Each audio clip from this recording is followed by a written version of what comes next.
If you want to check the battery status, push the power button once or push it twice and hold to turn it on or off. After the splash screen, you see the default model Commando8. I push twice and hold again until the LED bar is gone and it's turned off.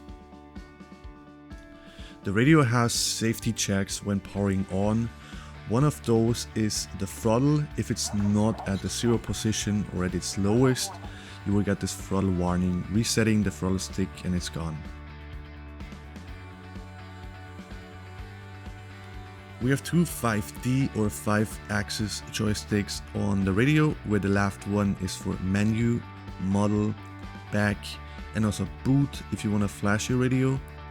The right joystick is used for enter, up, down, or right, next page, and left, previous page. The gimbal should be already calibrated from the factory, but if you just want to make sure or do it again, I will show you how to go for a menu to achieve that. To enter calibration, press the left button for menu and then scroll to the calibration tab. Hit the right button to confirm and follow the on-screen messages. It's simple, you just have to center your gimbal sticks and then press the right button to confirm and start the calibration. Move the sticks gently up and down, left, right to find its furthest or 100% position and then confirm with the right button again. To leave the calibration, hold the left joystick to the left and push the right joystick to the right to change the page on the main screen. This will show you some bars where you can see where your gimbal sticks are going, and they should move from 0 to 100 and minus 100, as well as those 2 position and 3 position dip switches. To get in your system menu, press the left menu button and then, for example, scroll to page number 3 with your radio setup, where you can change settings like volume, audio on, off, contrast, brightness, and a lot of other things. For the model menu, push the left joystick to the right. There's a default Commando8 model already set up with our iFlight default settings. If you need a second one, scroll down to number 2 and hold the right confirm button and press create model if you need a second one. The model setup is also the place where we find our RF modules.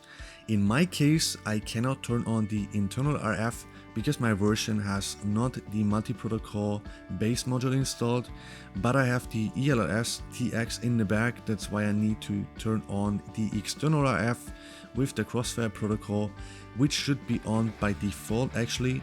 If you're not sure what radio you got, there's a sticker in the back again explaining what you bought. And in my case, I have a single band antenna, 2.4 GHz and also 2.4 GHz Express LRS module in the back. To enter the module settings, I press the left menu button, scroll down to Express LRS and can now access my module with the Lua script installed in the tools folder.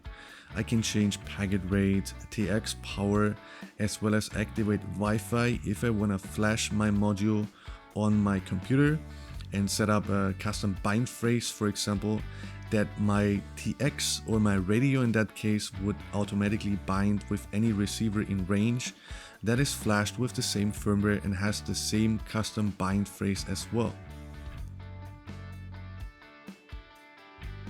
Make sure you have the latest configurator, which I actually don't have here in the example. Select the latest firmware, make sure you are in official releases, and then select the target. For me it's the 2.4 iFlight and TX for my radio, not the receiver now.